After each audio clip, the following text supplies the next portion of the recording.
What happens to the personality, the lower self, when you fully connect with your higher self light? Sometimes we get concerned that, that this integration will cause us to become indifferent and detached and lose connection with things that we may not want to lose connection with. And so it can prevent us from really going down that path. So in this episode, find out what is really going on there with that connection and how it actually works.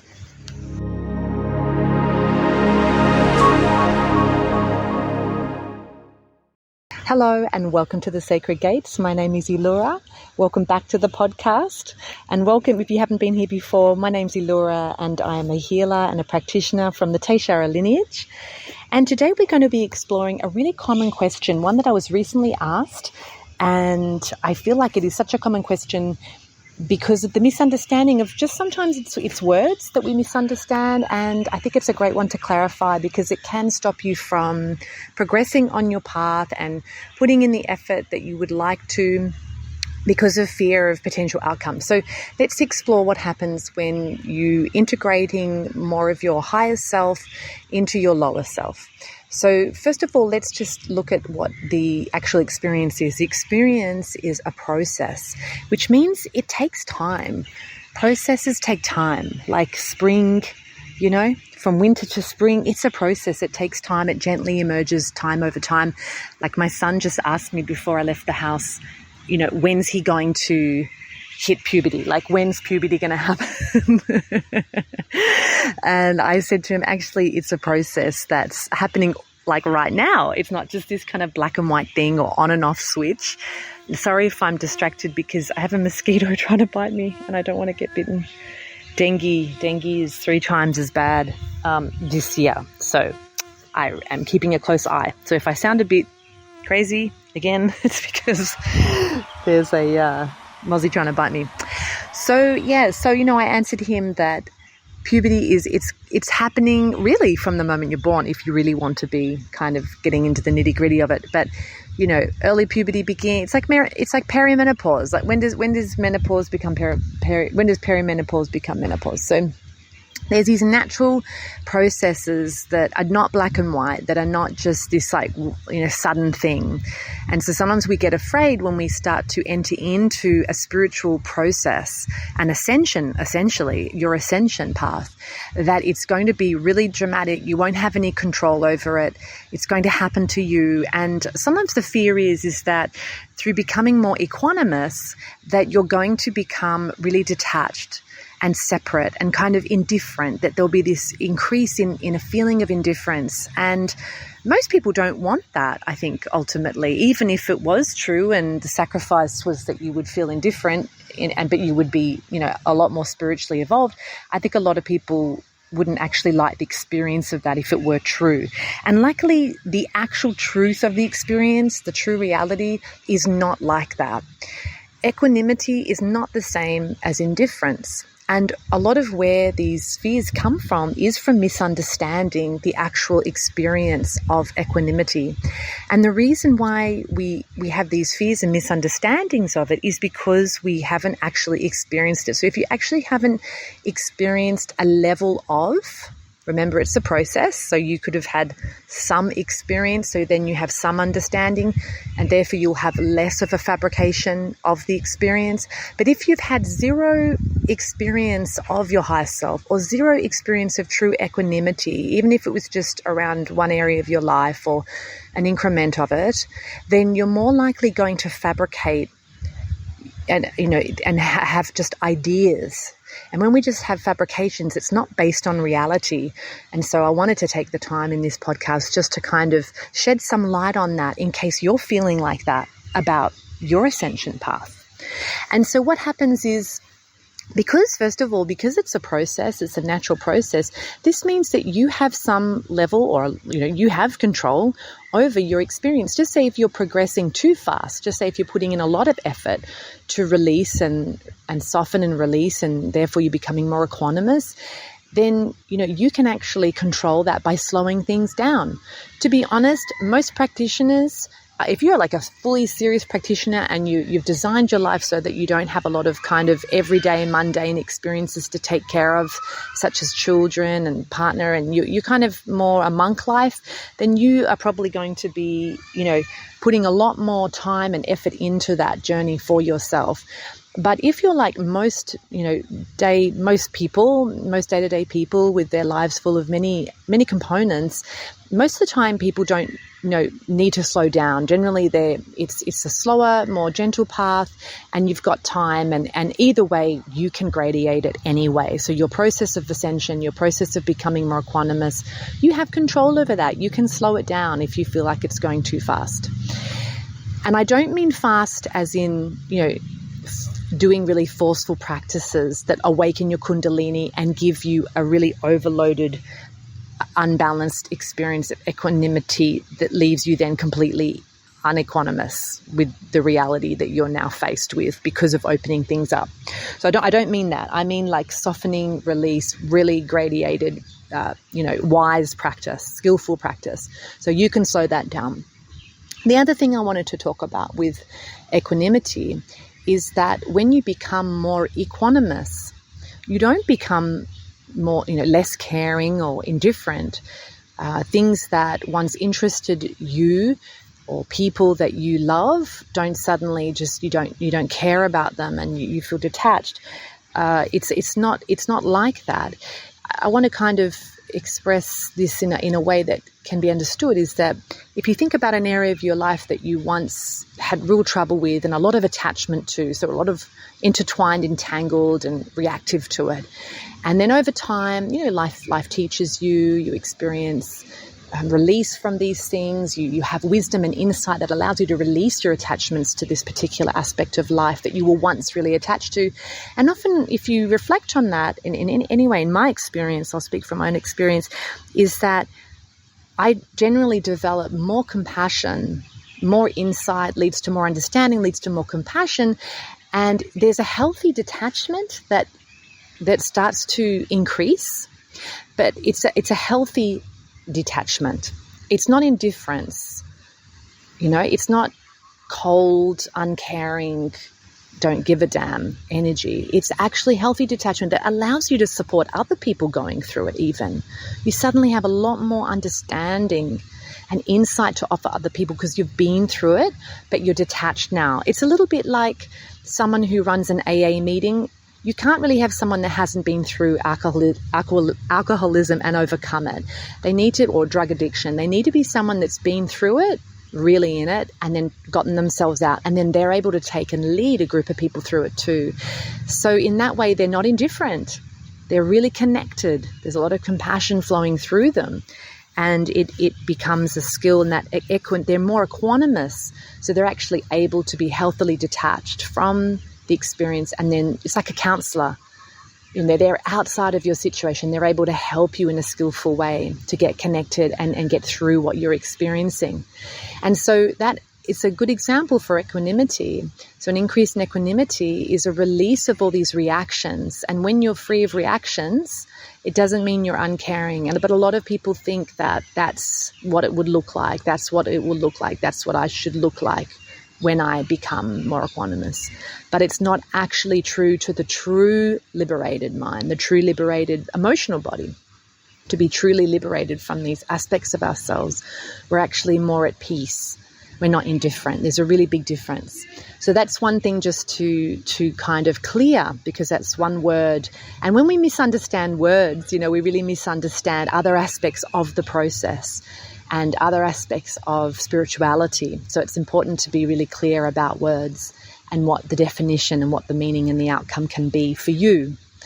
And one of the examples I was just giving the client who asked about this particular thing around equanimity, is that if you imagine this idea of kind of suddenly becoming really detached and cold and indifferent, or not really being connected to who you are anymore in the same way anymore, and that you become kind of another being who doesn't really feel connected to society anymore, and you don't even want to be around, or you can't connect to anyone, you can't kind of have a normal conversation anymore. I think this is unrealistic, although there have been people that have, what I've found is it's more true for people that have rough awakenings, so forced awakenings. Often they will end up in a very extremely, at the end of the spectrum, in another way. So they go from one extreme reactive state of being, really attached to people, but then they end up being very reactive in another way, which is not to feel like they can connect, not to feel like they can have conversations. They feel removed from situations. They can't relate to anyone anymore. But I think that's just another reactive state. It's not the same in equanimity. And often that does come from, taking drugs or really forceful Kundalini awakening, or both, taking plant medicine, things like that, in an unskillful, unbalanced, unguided, untrained way. That can often lead to that. Mosquito. Go away. And I'm sitting outside today. So the other thing I wanted to bring up in regards to kind of this sudden change of who you are and being concerned about that, which is completely understandable, to be protective of, yourself, even if it's a fabricated personality, which we all have. Our personality is just made up of reactions and biases, prejudices, things we've learned along the way. So it's something that we just form and create. It's many, many fabrications, but it's okay to be protective of that, to be concerned about, your practices. It's good to question things. So let's go further into this. So what would happen if you started to do release practices that, help you to release things? Do you suddenly change? So the example I was giving just today to our client was that, imagine that you want to get nice and fit and toned. And you think, I'm going to go to the gym. I'm going to go every day and I'm going to really start working out because I really want to change my body. I really want to get fit and just look amazing.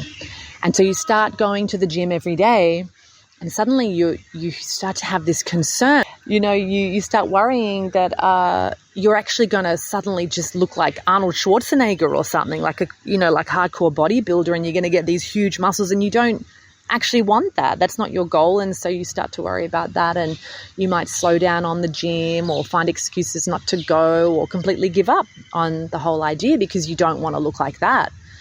Well, that's a fabrication, isn't it? We know if anyone's gone to the gym, especially if you're older, like past 30 years of age and up, then, it certainly doesn't happen that quickly. You don't just, do an hour of working out and suddenly you're popping these giant muscles and you're looking like Arnold Schwarzenegger. It takes time. It takes a lot of effort to look like that, or to look like an athlete, like an Olympian or something. It takes so much effort, and you've got to kind of almost, focus your entire life, all your goals, onto that vision of yourself, and do many things with your diet and your mindset to get like that. Now, if you're just wanting to get fit and toned and you're lifting weights every day or every second day, you're not going to look like a bodybuilder. You probably need some steroidal help as well. And so you're just not going to look like that. It's not realistic. Okay, you're basing your fears on something that's, not real. And if you had actually gone down the path of being a bodybuilder before, you wouldn't have those concerns. Or if an actual bodybuilder heard your concerns about your worries about suddenly looking like that, then they would kind of probably have a little laugh and say, it's okay, don't worry about it. Trust me, it takes a lot of work to look like this. So that's just what I wanted to connect you to in regards to your practice. If you're worried about becoming more enlightened and more ascended and more equanimous, which are all really good goals, I think, especially if you're going in a skillful way about it, it's actually a process that takes time. And the truth is, just and I say this in a kind way, but so much of the densities, the kind of denser parts of us, which is like expressed through the lower self, through our personalities, they take a long time to get there. It's like lifetimes, or even, of these accumulations of these kind of lower, dense, resonant frequencies that we all have. And releasing them does take time, and we're so used to having them that if you do release a certain level and become more enlightened and ascended on your path, the fact is, and you don't like that, you can always get those densities back, And I say that that kindly. Like if you want them back, you're more in a way used to having them. Where we are more used to having these densities and living with them and operating with them and working with them and understanding them and all that kind of thing, that it's more likely that it's more easy to get them back if you really wanted them back once you've released a lot of that stuff. It's kind of like someone who is going to the gym and they do start to look great. It's like, well, if you're not happy with that, you can just sit on the couch and eat Doritos, you know what I mean? You can go back to doing those things and it probably pretty quickly will go back. So it's not to say not to walk that path, because very easily you'll undo what you create. The fact is, if you do consistently meditate, then stop. If you haven't been meditating and practicing for a long time, your returns will diminish faster than if you've been practicing solidly and well and skillfully for a long time. But, that's why we want to consistently practice or consistently go to the gym. The other thing which I also wanted to say with kindness is that, is your personality that great? Is my personality that great that we're worried about losing it as well? You know what I mean? Like, how great is the personality? And we're worried that it's going to go away. That's also just something else to consider. I put it there and see, that's also something to consider. Is it really that bad if I do release and lose some of that personality? Am I that good? Is it that good? Is the experience of my personality, of this culmination of thoughts, beliefs, biases, prejudices, identities, ideas, habits, are they that great? And, being equanimous allows us to be free of a lot of that stuff. And it's a process. Like I said, it's not black and white. It's gradual, and it should be done gently. And it's a process of gently integrating a wiser, more enlightened, less reactive, more loving, more compassionate light and part of us and integrating that into who we are.